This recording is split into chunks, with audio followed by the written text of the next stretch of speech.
স্বাগত ইন্ডিপেন্ডেন্ট টেলিভিশনের সাপ্তাহিক আয়োজন আশার বাংলাদেশ, সঙ্গে আছি আমি জাহিদ।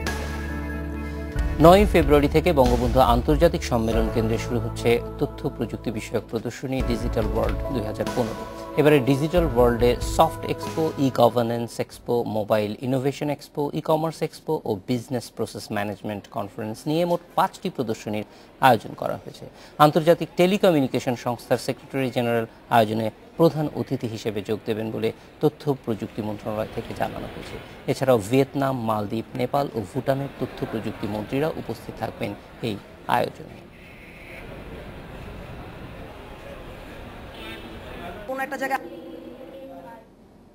এ বিষয়ে আলোচনার জন্য স্টুডিওতে আছেন তথ্য ও যোগাযোগ প্রযুক্তি প্রতিমন্ত্রী Junaid Ahmed Palak, Bangladesh Association of Software and Information Service বেসিসের সভাপতি শামীম আহসান এবং Bangladesh Association of Call Centre and আউটসোর্সিংয়ের সভাপতি আহমদুল হক ববি।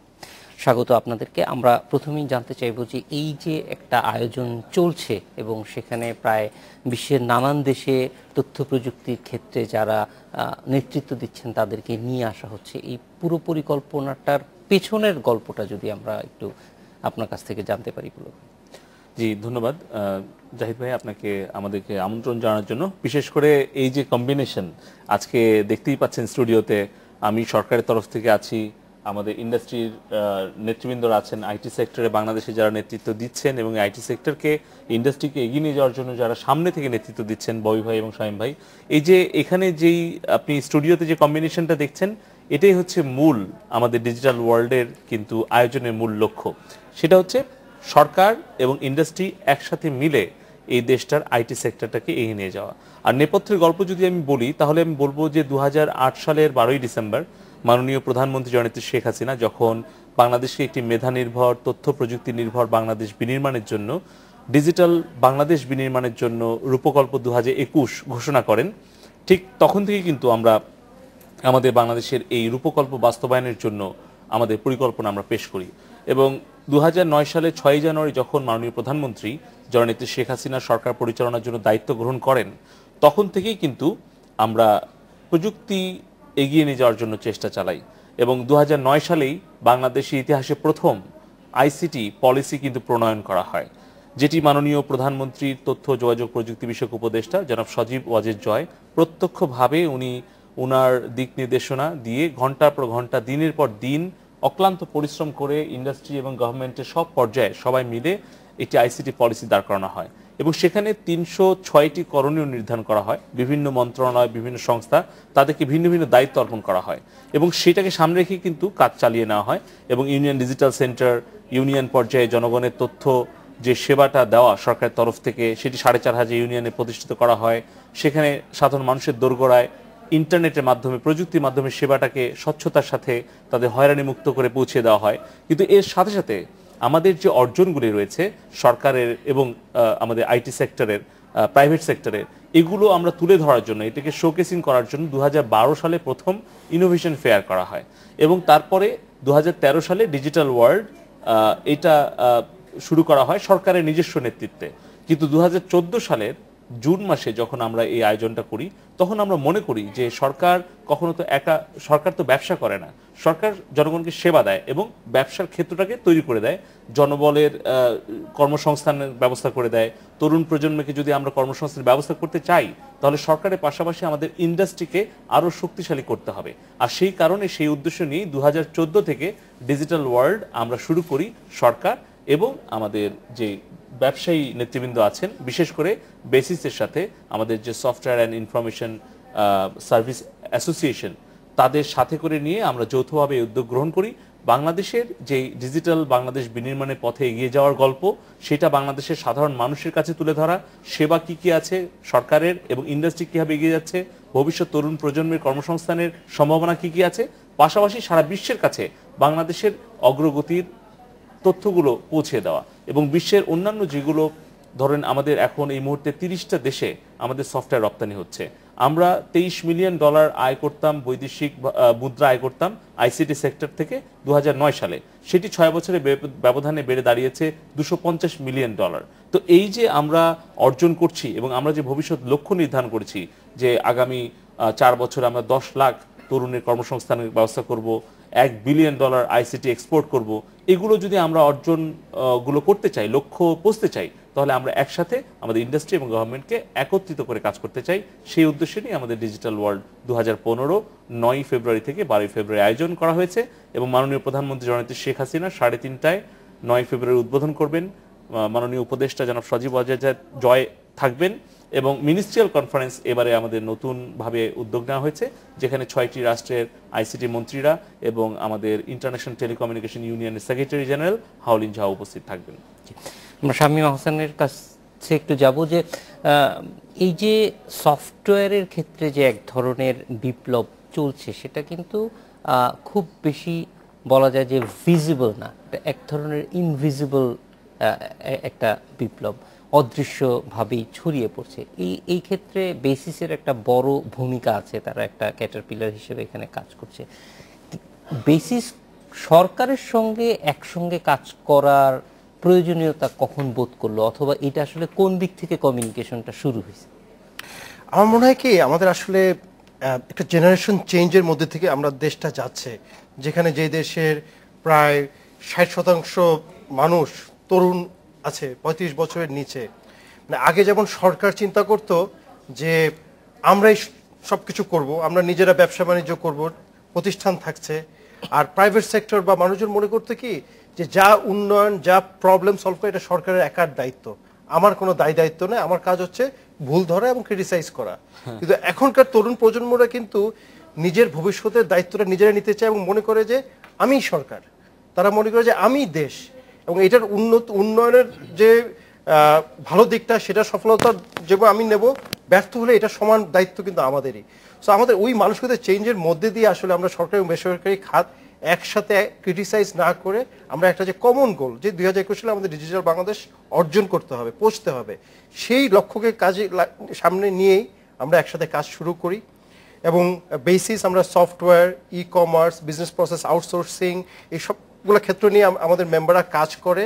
এবং আমরা এই ক্ষেত্রে আমরা মনে করছি যে আমরা 5 বছরে একটা স্বল্পমেয়াদী গোল দিয়েছি, যেটা আমাদের 2021 সালের লক্ষ্যকে অর্জন করতে সহায়তা করবে। এবং আমরা অনেক সাফল্য কিন্তু পেয়ে গেছি। আপনি দেখেন, অ্যাকসেঞ্চারের মতো গ্লোবাল কনসাল্টিং ফার্ম বাংলাদেশে তারা বিজনেস প্রসেস আউটসোর্সিং সেন্টার স্থাপন করেছে। স্যামসাং বাংলাদেশে তাদের R&D সেন্টার স্থাপন করেছে। এবং আপনি যে কোনো কোম্পানির নাম বলেন, মাইক্রোসফট, ডেল, ওরাকেল, এদের প্রত্যেকের অফশোর ডেভেলপমেন্ট বা আউটসোর্সিং কাজ কিন্তু বাংলাদেশে হচ্ছে। সো এখন এটি কার্নি, যার গ্লোবাল কনসাল্টিং ফার্ম, তারা বাংলাদেশকে প্রথম 50টি দেশের মধ্যে অন্তর্ভুক্ত করেছে, 26তম, এবং কস্ট অ্যাট্রাকটিভনেস এবং গভর্নমেন্ট সাপোর্টের দিক থেকে তারা পুরো পৃথিবীর মধ্যে বাংলাদেশকে 1 নম্বর আইটি ডেস্টিনেশন হিসেবে চিহ্নিত করেছে। একইভাবে গার্টনারও বাংলাদেশকে প্রথম 30টি দেশের মধ্যে চিহ্নিত করেছে। তো এখন পৃথিবীর অন্যান্য বড় বড় সংস্থাগুলো কিন্তু বাংলাদেশকে তারা স্বীকৃতি দিচ্ছে। একইভাবে শুধু বেসরকারি খাত যে এগিয়ে যাচ্ছে তা না, সরকারের যে এই আইসিটি ডিভিশন বা প্রাইম মিনিস্টার অফিসের সফলতার কারণে গত 1 বছরে 3টা আন্তর্জাতিক সর্বোচ্চ অ্যাওয়ার্ড বাংলাদেশ পেয়েছে। এবং 2টা অ্যাওয়ার্ড জুনায়েদ আহমেদ পলক ভাই উনি সরকারের পক্ষ থেকে গ্রহণ করেছেন, এবং আরেকটি অ্যাওয়ার্ড প্রধানমন্ত্রীর আইসিটি উপদেষ্টা জনাব সজীব ওয়াজেদ জয় গ্রহণ করেছেন। এবং এগুলো world IT association, United Nations এবং সাউথ অ্যাওয়ার্ড। সো এখন সময় এসেছে যে সরকার যে একটা ইনোভেটিভ কাজ করছে, পৃথিবীর অন্যান্য দেশগুলো সেগুলো রেপ্লিকেট করা শুরু করেছে। অন্যান্য দেশ, আফ্রিকার দেশগুলো এবং সেই দেশগুলো বাংলাদেশে আসছে যে দেখতে যে কিভাবে বাংলাদেশ এই গত 6 বছরে এত উন্নতি করেছে।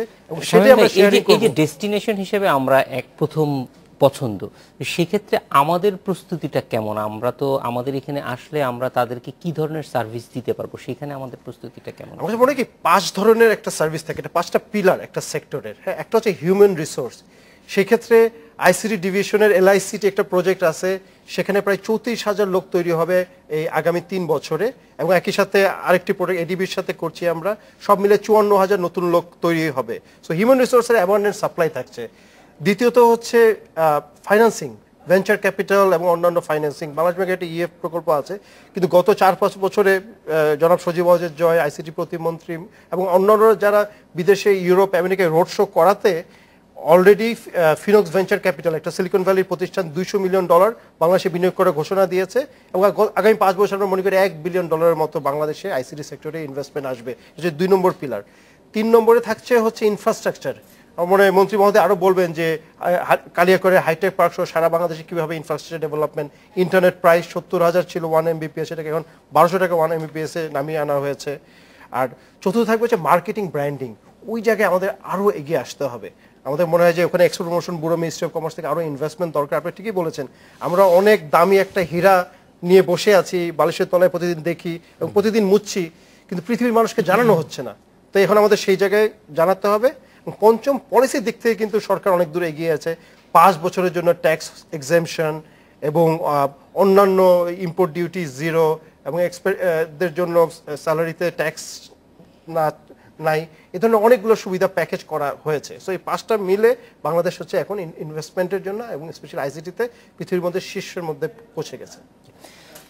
আহমেদুল হক ববি, আপনার কাছ থেকে জানতে চাইবো যে এই সেক্টরটি যেখানে আপনি কাজ করছেন, কল সেন্টারের কিন্তু একটা মানে পৃথিবীর যে আসলে মানে ফিজিক্যাল দূরত্ব অনেক কমে গেছে, সেটার একটা বড় উদাহরণ হচ্ছে কল সেন্টারগুলি। যে পৃথিবীর নানান জায়গা থেকে মানুষ সার্ভিস একটা দেশ থেকে অন্য দেশ থেকে হয়তো সার্ভিস প্রোভাইড করতেছে, যেগুলি আমাদের এখানে এখনো বলবো যে সাধারণভাবে খুব বেশি পরিচিত না। আমরা প্রথমে একটু পরিচিতই হতে চাই। কল সেন্টারটা কিভাবে কাজ করে, কোথায় তাদের ক্লায়েন্ট, কোথায় তারা সার্ভিস দেয়। ধন্যবাদ।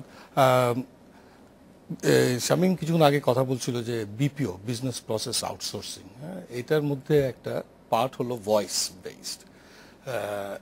আমরা যে দেখি যে একটা যদি উদাহরণ দেই, আমেরিকায় একটা 100 তলা বিল্ডিং এর মধ্যে 30 তলার মধ্যে যদি ওদের কল সেন্টার থাকে, যেখানে ওদের কাস্টমাররা ফোন করছে, ওই ধরেন 1000 মিটারের একটা ফাইবার অপটিক্স থেকে আমরা যদি 3000 কিলোমিটার এখানে নিয়ে আসি, তাহলে হচ্ছে কি ওয়ার্ল্ডটা ফ্ল্যাট হয়ে যাচ্ছে। আর এখানে যেটা হচ্ছে যে আমরা কাজটা ওই দেশে না যে কাজ করে আমরা এই দেশে করতে পারছি। তো আমরা যেটা কয়েকটা জিনিস দেখেছি, যেটা হলো যে আমাদের এখন ক্লায়েন্ট আসছে আমেরিকার থেকে, ইউরোপ থেকে, অস্ট্রেলিয়ার থেকে। যেটা দেখেছি, অনেকে বলছে ইংলিশ আমাদের ছেলেমেয়েরা কি পারবে কিনা। আমরা বলি সেটা হলো যে আমাদের দেশে যদি ছেলেমেয়েদেরকে আমরা দেখি যে 2 সপ্তাহের মধ্যেই ওদের অ্যাকসেন্ট নিউট্রালাইজেশন করাটা খুবই সম্ভব, কোনো অসুবিধা নেই। আর আমাদের দেখি যে আমরা যদি ইন্ডিয়ান ভয়েসটা যদি দেখি, আমরা ওইখানে ওরা এখন খুব বেশি পছন্দ করে না আর কি। এটা হলো একটা। আর আরেকটা হলো যে আমাদের ইয়াং পপুলেশন, এটা মেইনলি দেখতে হয় যে ওরা আসতে চায় যে দেশে ইয়াং পপুলেশন ইজ হিউজ। আমরা জানি যে 2030-এ মানে 65% ইয়াং ছেলেমেয়েরা আসছে। তো সেখানে ওরা এই একটা ভিতর থেকে যে আসছে, যে আমরা দেখছি 2 লক্ষ ছেলেমেয়েদের কাজ আমরা 4-5 বছরের মধ্যে আমাদের বিপিও সেক্টরের মধ্যে নিয়ে আসতে পারবো। তো তার সাথে সাথে আরো 6 লক্ষ ছেলেমেয়েদেরকে আসতে হবে। সো এটা একটা কাজের, আর এটা মিডল ইনকাম মোস্ট ইম্পর্টেন্ট, যেটা দেখা যায় যে জব ক্রিয়েশনের জন্য একটা মিডল ইনকাম। যে 2 থেকে 3 বছর চাকরি যদি এরা করে, আমরা দেখতে পাচ্ছি যে $500 থেকে $600 পার মান্থ এটাকে ইনকাম দিতে পারবে। আর মোস্ট ইম্পর্টেন্ট হলো যে এই ইয়াং ছেলে মেয়েদেরকে যে চাকরিতে আপনারা দিচ্ছেন, ফর এভরি ডলার আমরা দেখেছি স্টাডি করে যে সিটিতে এখানে 11 টাইমস দ্য মাল্টিপ্লায়ার এফেক্ট হয়। সেটা হলো যে আমাদের দেশের ইকোনমি একটা মাল্টিপ্লায়ার এফেক্টের একটা ভেলোসিটিটা বাড়ে আর কি। যেটা বলতে চাচ্ছি যে তারা যে রেস্টুরেন্টে খাচ্ছে, তারপরে টেলিভিশন কিনছে, ভালো টেলিফোন কিনছে, এইগুলি আমাদের ডিমান্ডটা ক্রিয়েট করবে। And that is the biggest challenge that we have, and I think opportunity. Call centre পরিচালনার ক্ষেত্রে ইনফ্রাস্ট্রাকচারের সুবিধা আমাদের কেমন আছে? আমার কাছে যেটা এখন আছে যে আমাদের গভর্নমেন্ট বিটিআরসি 2008-এ একটা লাইসেন্সিং করেছে, সেটা ভয়েস ওভার আইপি আমাদের লাইসেন্স হলে আমরা ইউজ করতে পারি। এখন পর্যন্ত আমরা যেটা দেখছি যে লাইন খুব ভালো। আমরা কিন্তু বাংলাদেশ থেকে আমেরিকায়, ইউকেতে ছেলেমেয়েরা টেলিসেলস করছে, আমরা কাস্টমার সার্ভিস দিচ্ছি। কিছুক্ষণ আগে প্রতিমন্ত্রীর সাথে কথা হচ্ছিল যে ভার্চুয়াল অ্যাসিস্ট্যান্স